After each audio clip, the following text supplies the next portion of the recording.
Hello great മീഡിയാസിലേക്ക് സ്വാഗതം. രാഹുൽ സദാശിവൻ സംവിധാനം ചെയ്ത മമ്മൂട്ടിയുടെ ഏറ്റവും പുതിയ ചിത്രമാണ് ഭ്രമയുഗം. ഭ്രമയുഗം ഇന്ന് മലയാളം ഫിലിം ഇൻഡസ്ട്രി മാത്രമല്ല ഇന്ത്യൻ ഫിലിം ഇൻഡസ്ട്രി മുഴുവൻ കീഴടക്കുന്ന ഒരു കാഴ്ച നമുക്ക് കാണാൻ കഴിയുന്നു. 50 കോടിയും കഴിഞ്ഞ് സിനിമ മുന്നോട്ട് പോകുന്നു. 50 കോടിക്ക് മുകളിലുള്ള ഒരു കാര്യമുണ്ട്. ഇന്ന് ഇന്ത്യൻ സിനിമയിലെ ഏറ്റവും മികച്ച സിനിമയുടെ പട്ടികയിലേക്ക് ഭ്രമയുഗവും ചേക്കേറിയിരിക്കുന്നു എന്നുള്ളതാണ്. അവിടെ മലയാളത്തിന് പ്രശംസ കൂടുന്നു എന്നുള്ളതാണ്. സിനിമ അന്യഭാഷകളിൽ അല്ലെങ്കിൽ വിദേശ രാജ്യങ്ങളിൽ ഗംഭീരമായിട്ടുള്ള ഒരു പ്രകടനമാണ് കാഴ്ചവെക്കുന്നത്. അതിന് ചുവട് പിടിച്ച് തന്നെ റഷ്യയിലും സിനിമ ഉണ്ടായിരുന്നു എന്നുള്ളതാണ്. സിനിമ വളരെ കുറച്ച് തിയേറ്ററുകളിലും കുറച്ച് സ്ഥലങ്ങളിലും മാത്രമാണ് ഉള്ളത്. ഷോ ടൈം പറഞ്ഞിരിക്കുന്നത് റഷ്യയിലെ കിനോ തിയേറ്റർ നെപ്റ്റ്യൂണിലാണ്. അവിടെയും സിനിമ ഹൗസ്ഫുൾ അടിച്ചിരിക്കുന്നു എന്നുള്ളൊരു സന്തോഷ വാർത്തയാണ്. കാണികൾ എവിടെയുണ്ട് അവിടെയെല്ലാം സിനിമകൾ കാണാൻ കഴിയുന്നു എന്നുള്ളൊരു കാര്യം തന്നെ അല്ലെങ്കിൽ കൗതുകരമായ കാര്യം തന്നെയാണ് ഭ്രമയുഗം ഇന്ന് കാഴ്ചവെച്ചിരിക്കുന്നത്. സാധാരണഗതിയിൽ പല രാജ്യങ്ങളിലുമുള്ള മലയാളികൾക്ക് അടക്കമുള്ളവർക്ക് സിനിമ കാണാൻ കഴിയാറില്ല. അല്ലെങ്കിൽ OTT പോലെയുള്ള പ്ലാറ്റ്ഫോം വന്നത് മാത്രമാണ് അവർക്കൊരു അനുഗ്രഹം. അല്ലെങ്കിൽ വർഷങ്ങൾക്ക് ശേഷമാണ് ഇങ്ങനെയുള്ള സിനിമകൾ ഉണ്ടെന്ന് തന്നെ അവരറിയുന്നത്. ഇവിടെ ഭ്രമയുഗം റഷ്യയിൽ റിലീസ് ചെയ്തപ്പോൾ മികച്ച പ്രതികരണം തന്നെയാണ് സിനിമയ്ക്ക് കിട്ടിയിരിക്കുന്നത്. അതായത് മികച്ച രീതി എന്ന് പറഞ്ഞു കഴിഞ്ഞാൽ അവിടുത്തെ ഷോകൾ ഹൗസ്ഫുൾ ആയിരുന്നു എന്നുള്ളതാണ് എടുത്തു പറയാനുള്ളത്.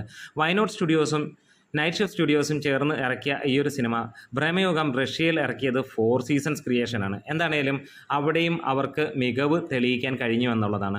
ഓസ്ട്രേലിയ, ന്യൂസിലാൻഡ് സ്ഥലങ്ങളിലുള്ള കളക്ഷൻ കാണുമ്പോൾ അല്ലെങ്കിൽ തിയേറ്റർ ലിസ്റ്റ് കാണുമ്പോൾ തന്നെ ഞെട്ടുകയാണ്. 2ാം വാരവും റെക്കോർഡ് തിയേറ്ററുകളിലും റെക്കോർഡ് ഏരിയകളിലുമാണ് ഈ സിനിമ ഓസ്ട്രേലിയയിൽ ഉണ്ടാകുന്നത്.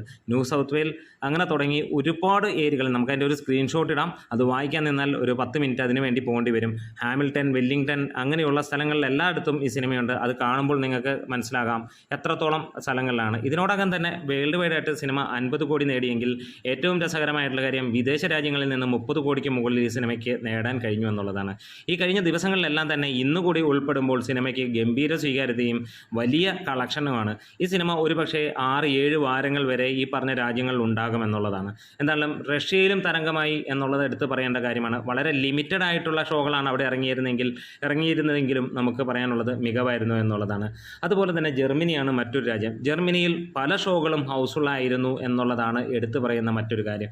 ഈ ഒരു 2ാം വാരത്തിലും അവിടെയും സിനിമ തകർത്താടുന്നു എന്നുള്ളത് തന്നെ പറയാം. എന്താണേലും ഇത് മമ്മൂട്ടി രചിച്ച ചരിത്രം തന്നെയാണ്. മലയാളികൾക്ക് വേണ്ടി മലയാളികളുടെ പ്രിയപ്പെട്ട നടൻ മമ്മൂട്ടി മലയാള സിനിമയെ ഇന്ത്യൻ സിനിമയിൽ നിന്ന് വേൾഡ് ക്ലാസ് ലെവലിലേക്ക് എത്തിച്ചിരിക്കുന്ന ഒരു കാഴ്ച തന്നെയാണ്. ഈ സിനിമ കാണുമ്പോൾ എല്ലാവരുടെയും മനസ്സിലുണ്ടാകുന്ന ഒരേ ഒരു കാര്യം തന്നെയാണ്, ഇത്ര ഗംഭീരമായി നടിക്കാൻ ഈ നടികർ മന്നന് മാത്രമേ കഴിയുള്ളൂ എന്നുള്ളതാണ്. അപ്പോൾ നമ്മുടെ വീഡിയോസ് ഇഷ്ടമെങ്കിലും സപ്പോർട്ട് ചെയ്തണം ഗ്രേറ്റ് മീഡിയാസ്.